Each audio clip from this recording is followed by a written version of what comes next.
Guys, you know the drill. This is Arab Wrestlers You Should Know, sponsored by Premier Pro Wrestling. I'm Randy Ritchie, and today we're going to talk about probably the most famous or infamous of all Arab wrestlers you should know. And it's so apropos to say you should know. Today's wrestling fan doesn't know who was on a ice cream bar for WWF back in the day, so they definitely don't know who the Sheik is. Some of you have probably heard of the Sheik because of the fact that he was Hardcore Legends ECW legend Sabu's uncle. But this guy, we're going to do more than one part on. Listen to this article that I wasn't even aware of, and once again, when this starts to become tedious, and it becomes tedious because I go, okay, I gave my word. I got to do one a day for the entire month. This is what keeps me pumped up about it, is finding out things about people I knew, people I didn't know, but the things behind these people just blow my mind. And all I'm going to say is there is no better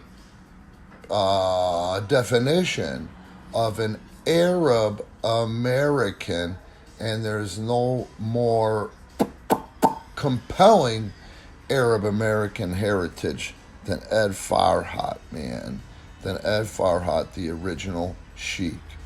This article I'm going to cite and pick and choose from, believe it or not, is from military.com. How many wrestlers have any sort of bio or article so compelling that they would be on military.com? Edward Farhat lived the American dream, the 10th of 11 children born to Lebanese immigrants in East Lansing, Michigan. Farhat grew up to serve in World War II and reinvent himself as the Sheik, one of the greatest performers in pro wrestling history. That is a shoot. And I'm going to go ahead and pimp this, and I've got to get a copy of it because I didn't even know it was available.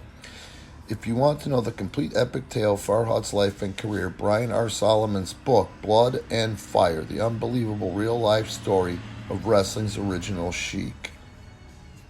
The Sheik's army service, and explain just how he elevated pro wrestling to the art form it became after the war. And that's the truth. Four of Sheik's, I'm just going to go ahead and implement when I see his last name, Sheik.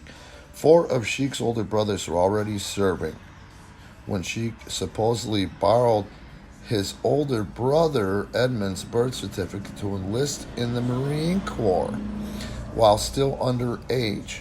Now, the way I read it somewhere else is he dropped out of school to join the Marine Corps, after the recovery of the Depression. That attempt failed. Oh, I didn't know that. But Sheik was drafted into the U.S. Army 1944, 2 months after his 18th birthday. So he was not a Marine. I didn't know. See, that's what I'm saying. That's why I like reading this stuff, because I'm learning these things. And the thing is that the backstories on these people is what develops the character, and not just the wrestling character, the wrestling persona, but the character that it takes to be successful in pro wrestling. And I don't care if it's in the 60s or if it's today. Like many Michigan natives during this era, his family had worked in metal foundries and auto plants, so it must not have been a surprise when someone in the Army brass thought he was a candidate for tank duty and assigned him to the 93rd Cavalry Reconnaissance Squadron of the 13th Armored Division.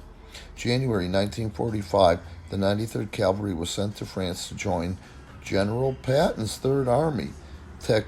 Technician 5th grade, Sheik completed his training at Camp Bowie in Texas and joined his unit April 45, driving a tank through Germany in the waning days of the war.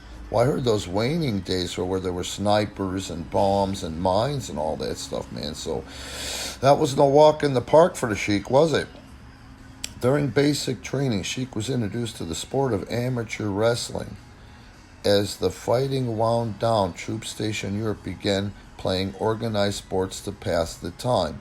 He was 185 pounds He proved to be a gifted wrestler, winning 22 bouts and staying undefeated with no background, no knowledge of how to wrestle. And he fought his way into the heavyweight championship of the European Theater of Operations. Scheduled to be deployed to Japan in the fall of 45, Sheik was at home on leave when the United States dropped atomic bombs on the island and the war ended.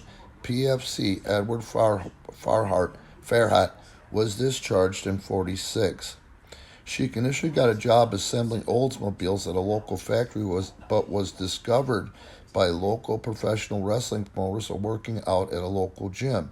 Young Sheik developed his skills on the local circuit, but things took off for him once he took on the character of the Arabian Sheik in June of 1949.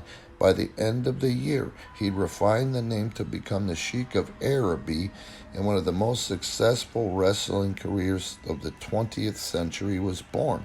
And once again, a shoot. Now again, I see all this stuff today with the quote-unquote wokes about stereotypes. This isn't about stereotypes, folks. Wrestling has always been about pop culture. When Sheik broke into the wrestling industry, there wasn't a term called pop culture, and there wasn't a hell of a lot of pop, and what defined our culture was the news. Remember, even if the TV was invented yet, there was only 1 to 3 channels. I want to say 1 or 2 channels, to be honest with you. But anyway, long story short, it was about pop culture. Who did we have heat with as a country, as a culture? And that being said, what would incite the reaction and emotion of the wrestling fan, or at that time probably the prospective wrestling fan? The Sheik was a caricature relying on racial stereotypes, see what I'm talking about, of supposedly a member of a wealthy Syrian family who wore a keffeh, I don't know what that is, probably the sword, as he entered the ring and delayed the starts of his matches and infuriated his opponents by rolling out a rug to complete his prayers to Allah. In real life, Sheik was a Maronite Christian.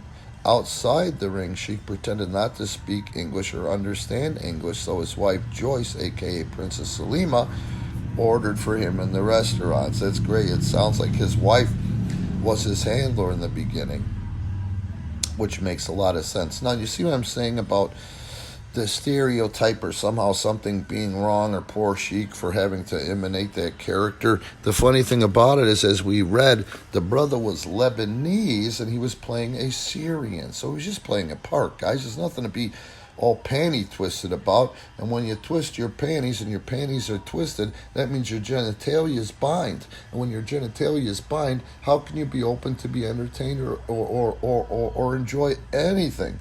So take it from old Rainer. I'm going on record as coining the phrase, keep your panties untwisted.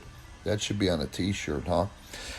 What separated the Sheik from the pack was his introduction of hardcore wrestling techniques in the ring. Farhat used a steel spike or a pencil to poke his opponents, bit their faces, elevated pro wrestling with his mysterious ball of fire, a trick that saw him seemingly create orbs of flame out of thin air. And it was a sight to behold.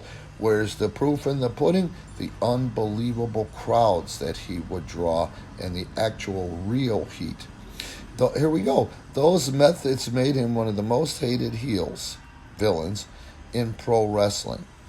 Over his 5-decade career, the Sheik had matches against the legends of the 20th century, including Chief Jay Strongbow, Bruno Sammartino, Andre the Giant, Abdullah the Butcher, and Bobo Brazil. Again, these are people you guys should know. Later in his career, the Sheik worked with manager Supermouth Dave Drayson. Drayson, his real name was Brzezinski, provided us with the images for this article. Okay, it's a good article. You know, I'm going to post this article, guys, in the description so you guys can refer to it. You know, it's a damn good article. And like I say again, this has no internet wrestling community or idiot spin on it, man. It's from military.com. The Sheik retired from the ring in 1998 at the age of 72 and died on January 18th, 2003 at the age of 76.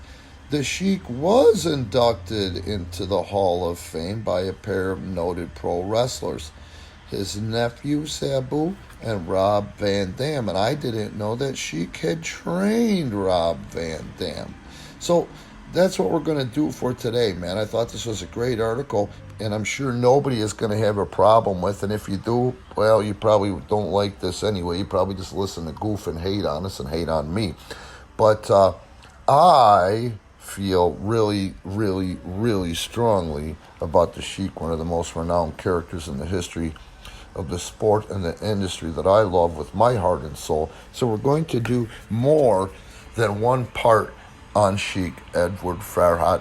And folks, again, this is Arab Wrestlers You Should Know in commemoration of Arab American History Month. Please note, being brought to you without YouTube commercial, sponsored by Premier Pro Wrestling. So please like, subscribe, and in the description you'll find links on how to support Premier Pro Wrestling. And trust me when I tell you, you won't spend better money streaming pro wrestling than you will on Premier Pro Wrestling on Patreon. We'll talk tomorrow, guys.